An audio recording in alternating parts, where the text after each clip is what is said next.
अस्सलाम वालेकुम जी दोस्तों, वीडियो मुकम्मल देखनी है। माशाल्लाह अज एक दोस्त ने घर गया सा ते इतनियां चीज़ां पसंद आईयां उसने घर नियां ते अज जनाब पट्ठी ते पट्ठा अपनी पसंद ना जनाब लैके आया ते अगू ये बनाना है जोड़ा।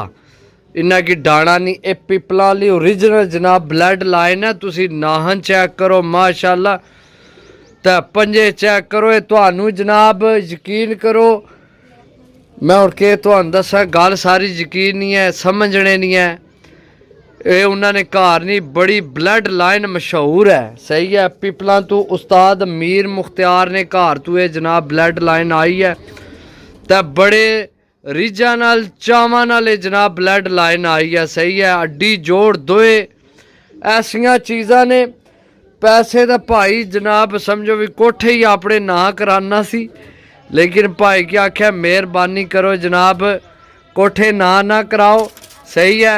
असा की चीज़ां दियो, असी जनाब अगे अपने यार दोस्तां की दईए। ओरिजिनल पिपला वाली पट्ठी जनाब चेक करो माशाल्लाह। नाल पट्ठा लैके आया तो याद करसो जिंदगी विच किसी के जोड़ा बना के दिता है इस तरह ना अड्डी जोड़ मैं खुद आपू नहीं देखा होना यार, कसम है, मजाक नहीं लग्या, मैं सीरियस आ रहा एंड लैवल है। लेकिन गल सारी समझने नहीं है। पिपला वाली पट्ठी है नाल गोल्डन उन्होंने मशहूर नायाब गोल्डन जनाब। तुसी नाहन चेक करो, पंजे चेक करो इसने पट्ठी ने जी दोस्तों माशाल्लाह। पट्ठा चेक करो, साइज इन्होंने चेक करो, साइज उसने नहीं चेक कराया। ये पिपला वाली पट्ठी है, सही है। ये 8 पारनी हुई है, ए मेरा ख्याल है ये होया होने शायद 2 4 5 पारना होया। लेकिन चीज़ तुसी देखो, साइज चेक करो तो तुसी पलकां चेक करो माशाल्लाह इसनिया, सही है। इसने नाहन तुसी चेक करो, इस तरह ने नाहन जनाब घाटी पाए जाने, सही है। उन्होंने घर ने मशहूर गोल्डन जनाब, सही है।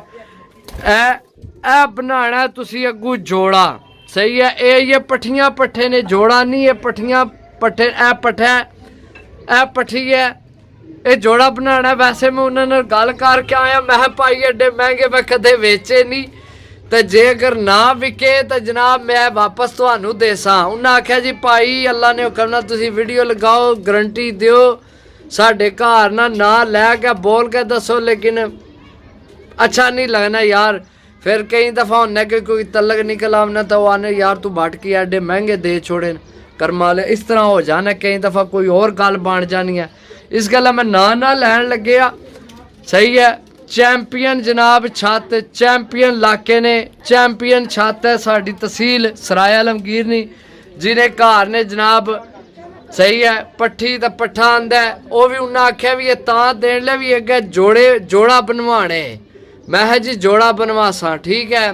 तो ये जोड़ा जनाब तुहानू फुल एंड फाइनल। वैसे तो मैं दस्या भी वो कीमत जनाब मकाना नहीं मंगने सन, वे मकान साढ़े ना ला दियो, लेकिन मैं उन्हें दस्या भाई साड़ियाँ वीडियो देख लो तो असी है कुछ बेचने। उन्हें आया भाई चीज़ां फर्क होना है, तुसी चीज़ां जिसकी देसो। अगर कोई उस्ताद आदमी होया तो उस पहली गल है वीडियो तक ही आना, बाकी चीज़ां ये पट्ठियां पट्ठे पट्ठी है तो पट्ठा है, सही है। तो बाकी जनाब फुल एंड फाइनल अगर किसी भरा ना मूड बनया तो जनाब 8000 रुपये ना मिल जासी पट्ठी पट्ठा जनाब, सही है।